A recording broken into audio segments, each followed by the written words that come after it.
Yang pasti tadi ada beberapa rekomendasi ya. Kita akan meminta lagi di sini untuk merevisi pergub tadi. Jadi tenggatnya dirubah 5 tahun tidak berakhir pada tahun 2014. Tapi kita minta membuat masa transisi lagi tahun 2019-2021 untuk mencapai 100.000 unit angkutan umum di DKI Jakarta menggunakan bahan bakar gas. Dan dalam konteks ini, ya tentu kami harus datang ya. Mungkin nanti juga kawan-kawan sopir bajai, kawan-kawan sopir taksi yang menggunakan bahan bakar gas dan lain-lain ya, kita bisa datang bareng untuk ke Pemprov DKI Jakarta untuk mengarrange agar kebijakan sesuai dengan Perda 2 tahun 2005 dan Pergub 141 tahun 2007 ini selama-lamanya 2021 sudah diimplementasikan semua, termasuk kendaraan operasional Pemda. Nah, yang kedua, yang tadi seperti saya katakan di awal, kemudian ditegaskan juga oleh Mas Daryatmo, bahwa ini kebijakan bahan bakar gas ini harus dijadikan satu paket dengan izin trayek gitu. Jadi kalau katakan nggak usah nunggu izin trayek, langsung dilakukan verifikasi ulang.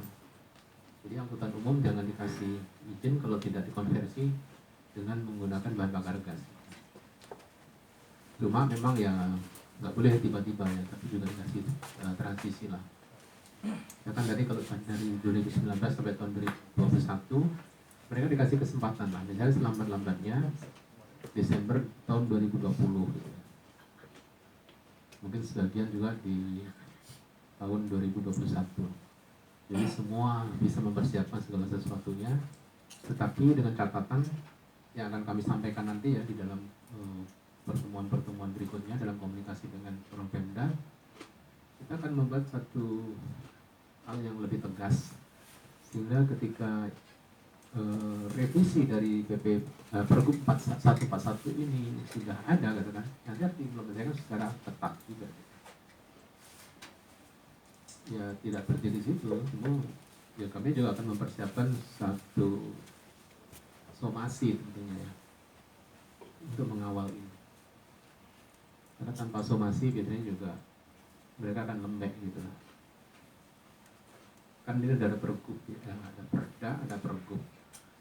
Ketika ini tidak dijalankan, katakan kemandekan, kami akan susul dalam rangka membangun komunikasi tadi dengan somasi gitu. Somasi ya ujungnya nanti ya gugatan hukum. Kenapa gugatan hukum? Ya ada kelalaian yang berimplikasi kepada banyak hal ya. Satu, target pengendali pencemar udara gagal. Yang kedua, private sector yang sudah berinvestasi juga gagal ya. Dan dikira kegagalan private sector itu tidak bisa ditimpakan kepada pemerintah. Ketika pemerintah gagal mengawal, menjadikan persaingan bisnis untuk mereka, ya, itu bisa digugat gitu. Kecuali kalau memang tidak ada kebijakan ini dari awal.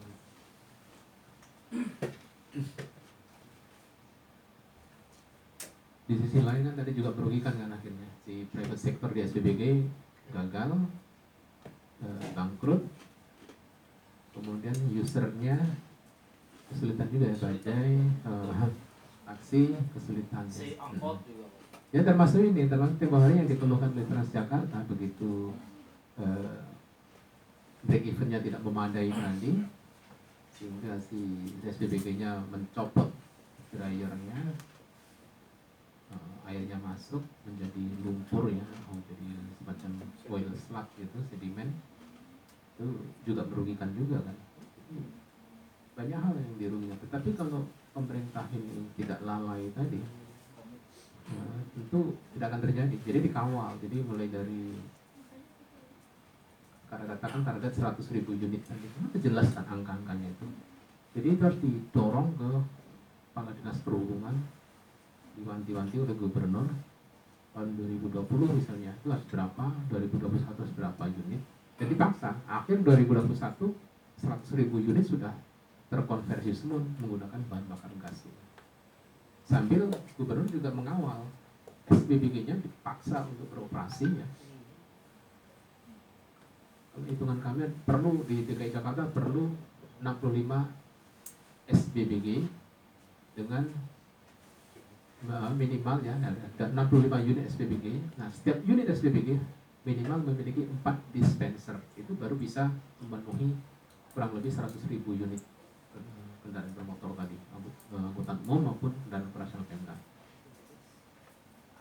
Nah, gubernur juga harus mengawal itu. Gubernur nggak boleh mengatakan bahwa penyediaan gas dan operasional SPBG itu adalah kewenangan pusat. Jangan berkata seperti itu, salah. Sekalipun itu pemerintah pusat, ya, gubernur yang punya wewenang untuk memanggil. Ya, oke lah, katakan gas tadi adalah kewenangan pemerintah pusat, Dirjen Migas di sana ya, Menteri ESDM. Ketika diperlukan, gubernur harus memanggil, diajak koordinasi. Bagaimana kami akan menggiatkan, akan mengefektifkan atau mempercepat pemanfaatan bahan bakar gas itu untuk transportasi dengan tenggat tahun 2021 harus selesai. Anda harus membantu pemerintah pusat. Termasuk tadi di sini saya sampaikan ada pergub yang ini salah satu, nah ini yang nomor 11 ya, Keputusan Gubernur DKI Jakarta nomor 2508 tahun 93, udah lama banget ya, mengatur tentang kesediaan untuk memasang dispenser BBG di SPBU. Jadi ini setiap SPBU di DKI Jakarta wajib satu dispenser. Itu juga sudah ada ketentuannya. Ditambah lagi dengan tadi yang peraturan Menteri SDM tahun 2017 juga begitu. Jadi dalam hal ini gubernur tinggal mengkoordinasikan itu harus jalan gitu. Jadi tetap gubernur. Makanya kalau tadi dikatakan di kesimpulan terakhir tadi saya mengatakan soal Chief of Commander, itu tugasnya Chief of Commander. Nah, ini suplainya berapa, konsumennya berapa, dia terus dimonitor gitu. Supply BBG harus di atas dari demand-nya ya. S-nya supply harus di atas demand setiap saatnya gitu. Katakan tahun 2018 ini ya, katakan sudah ada tidak jatuh tadi ada grafik biar gampang, biar lebih jelas. Ini grafik ya, misalnya di sini ada permintaan tahun 2014 ini ada 144.000 ya kiloliter nih. Nah dalam konteks ini kan harus keserap kan. Jadi nanti dalam hal ini ada demand sebesar ini ya, 144.000 kiloliter. Maka supply-nya harus di atas ini. Jadi misalnya 150.000 kiloliter ya. Dengan prediksi tahun depan harus naik juga gitu. Gubernur juga harus memprediksi juga, misalnya membuat program tahun depan kendaraan yang dikonversi menggunakan BBB akan naik, katakan berapa ya. Sehingga juga membuat proyeksi kebutuhan BBG katakan tahun depannya menjadi 300.000 kiloliter misalnya. Tahun 2021 naik lagi katakan menjadi 500.000 kiloliter. Dengan catatan nanti kendaraan juga akan naik. Jadi kedua ini harus dikontrol, supply dan demand dikontrol terus oleh gubernur. Ya gubernur kan tugasnya untuk katakan ya mengawal tadi tahun depan harus berapa unit mobil yang dikonversi sehingga harus dibutuhkan berapa supply untuk BBG. Itulah tugasnya gubernur. Kalau gubernur terlalu sibuk, tunjuklah Chief of Commander tadi yang nggak boleh lepas, hari ke harinya harus dikawal, dan tugasnya tadi memprovokasi SPBG, memprovokasi angkutan-angkutan umum ya untuk menjalankan program ini gitu. Nggak boleh udah begitu program sudah diamanatkan oleh Perda, sudah ada pergubnya, kemudian didiamkan saja. Itu kan sebenarnya kelalaian itu. Dalam konteks ini ya itu ya bisa digugat Karena ini akan merugikan banyak hal ya, tidak hanya soal lingkungan, tapi juga soal orang yang sudah berbisnis, berinvestasi, kemudian kolaps, bangkrut ya.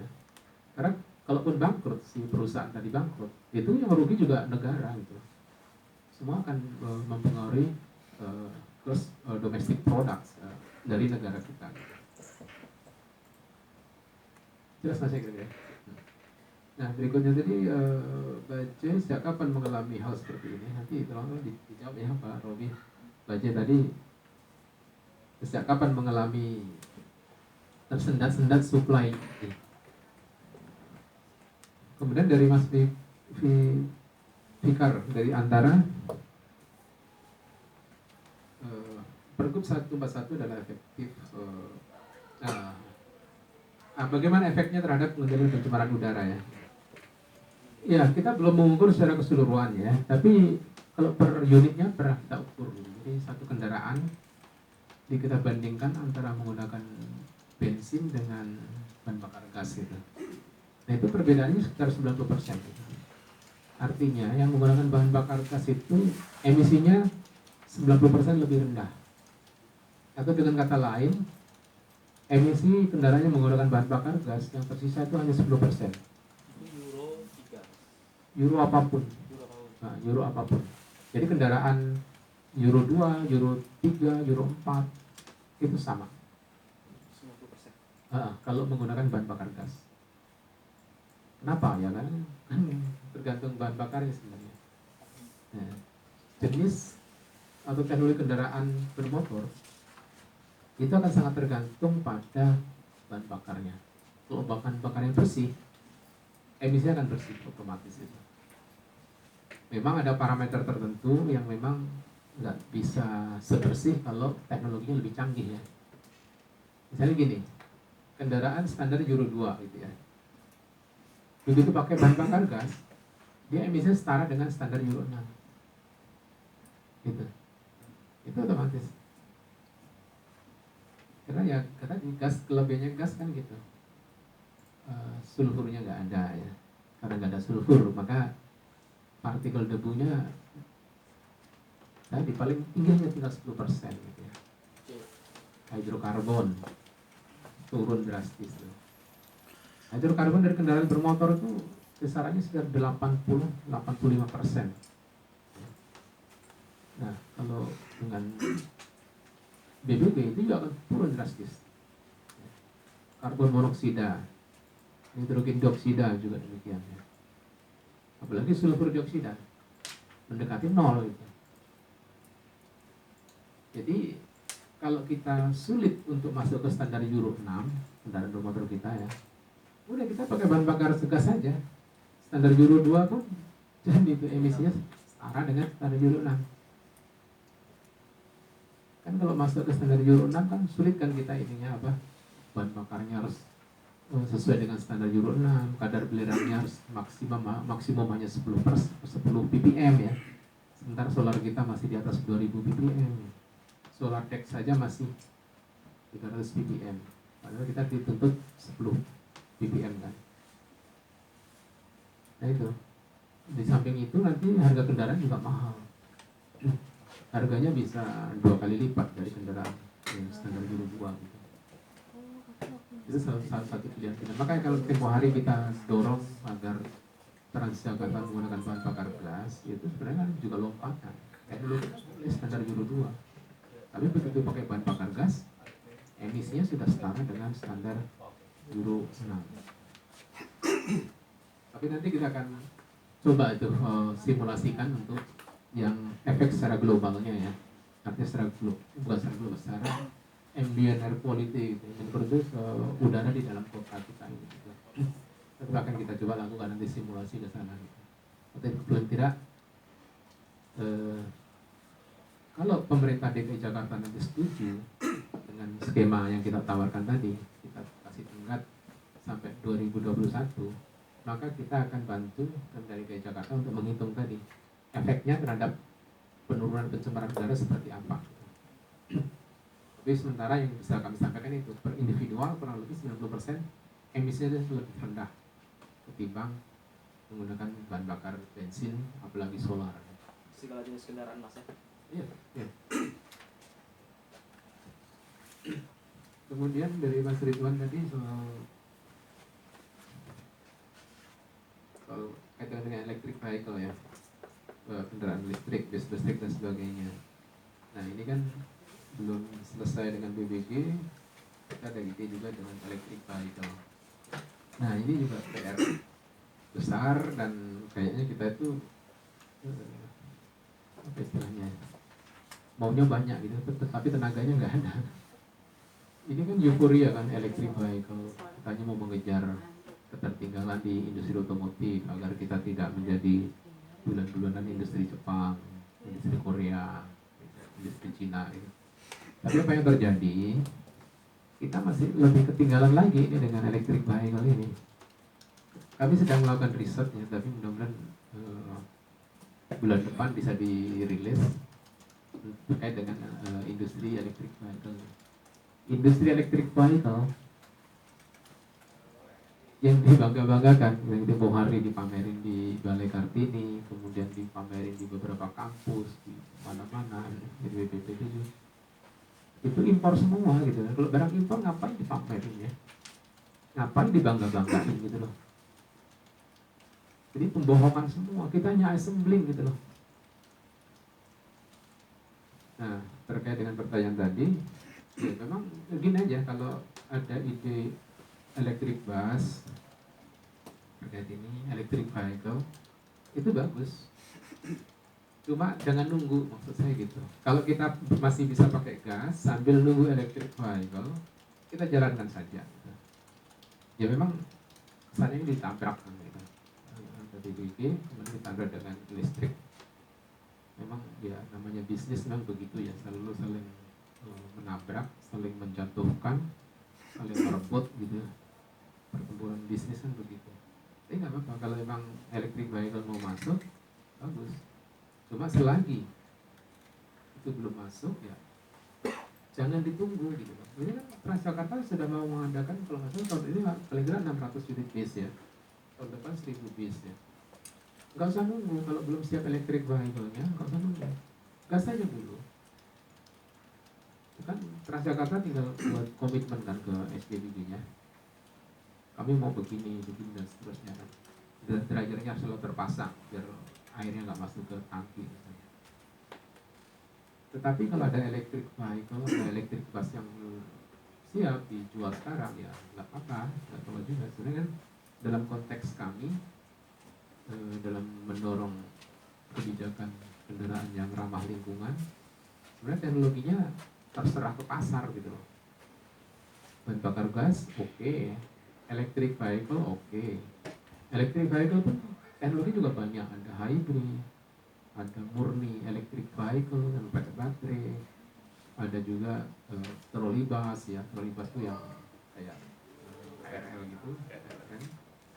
Pakai listrik aliran atas, atau pakai hybrid. Hybrid juga bisa, jadi separuh mesin motor bakar, separuh mesin motor listrik. Atau lebih maju lagi ya siap-siap dengan fuel cell ya, dengan tenaga hidrogen gitu. Jadi kalau menurut kami, ini akan serahkan saja, silahkan pasar yang menyerap yang mana, tetapi yang penting jangan stuck di teknologi gitu. Jangan stuck di teknologi kotor gitu. Nah, kita nggak suka itu kan, kayak ini kasus Transjakarta yang saya katakan sebagai the saboteurs tadi, itu kan gitu kan, bukannya maju ke depan, mundur gitu, setback gitu. Udah bagus dengan BBG, tiba-tiba disabot pakai diesel lagi. Mending dieselnya itu pakai Euro 3 tadi kan, dimanipulasi pakai diesel solar 48 yang kotornya minta ampun gitu.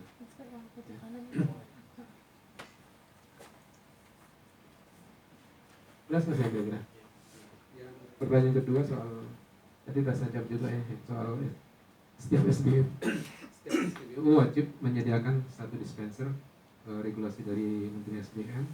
Tapi di DKI Jakarta juga punya peraturan atau keputusan gubernur ya tahun 93 kan. Sebenarnya jadi juga. Ya, makasih. Silakan Pak Robi terkait dengan sudah berapa lama? Tadi siapa yang menanyakan itu? Sudah berapa lama sih dan kenapa kondisi ini? Terima kasih. Ini bahasanya itu jadi sudah berapa lama tersiksa gitu ya. Nah, kita demo itu November 2018 di depan Balai Kota. Itu setahun yang lalu sampai sekarang.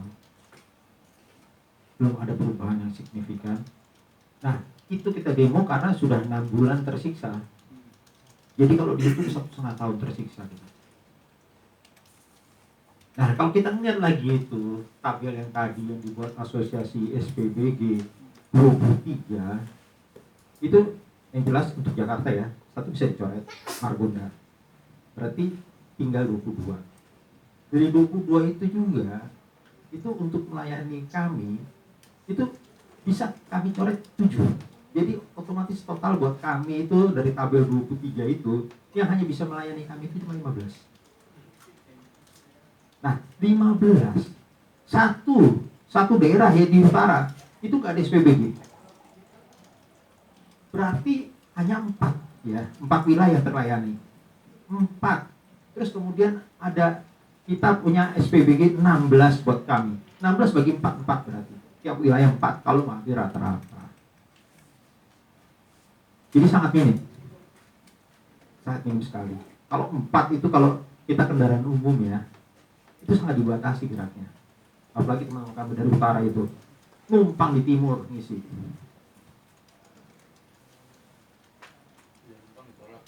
Udah numpang, bukan antri lagi Pak, antri lagi 3-4 jam. Ya itu di rekayasa antrinya itu jam 12 malam. Akhirnya ya kerokan. Iya, gitu. Itu ya tadi sudah terjawab. Masih ada lagi? Masih ada lagi? Teman-teman? Kira udah nggak ada lagi? Ada lagi? Nggak ada? Yang mau bertanya? Ya. Yang uji tadi itu Mas Puput itu kalau boleh tahu di tahun berapa ya? Yang apa? Untuk uji yang gitu. Individual tadi. Yang individual. 2008. 2008 baru kemarin ya. 2008. 2008 udah lama. 2008. 2008 itu pengujiannya itu di kendaraan bermotor Euro berapa gitu? Euro 2. Euro 2 ya. Berarti perbandingan sama-sama dengan Euro 2 ya. Terima kasih Mas. Oh iya. Kenapa di 2008? Karena 2007 itu baru penerapan standar Euro 2 ya, kalau tidak salah dari. Oke, saya kira itu ya Bapak Ibu. Saya tidak menyimpulkan apa-apa. Yang pasti adalah bagaimana proses semua dari mulai hak konsumen, hak pengusahanya tadi itu bisa terfasilitasi oleh negara ya. Negara itu siapa? Bisa di Pemprovnya, bisa di tingkat nasionalnya yaitu level kementerian dan kalau bisa kebijakannya sampai saya lihat tadi di sini sampai ada keputusan presiden dan yang lain-lain ya. Tidak panjang lebar, saya Alfred dari KPBB dan juga ada Pak Sudaryanto dari LKI, ada Pak Puput, ada Pak Robi dan juga teman-teman dari Paguyuban Bajai dan yang lain-lain. Terima kasih. Kita ketemu di media briefing yang lain. Wassalamualaikum warahmatullahi wabarakatuh.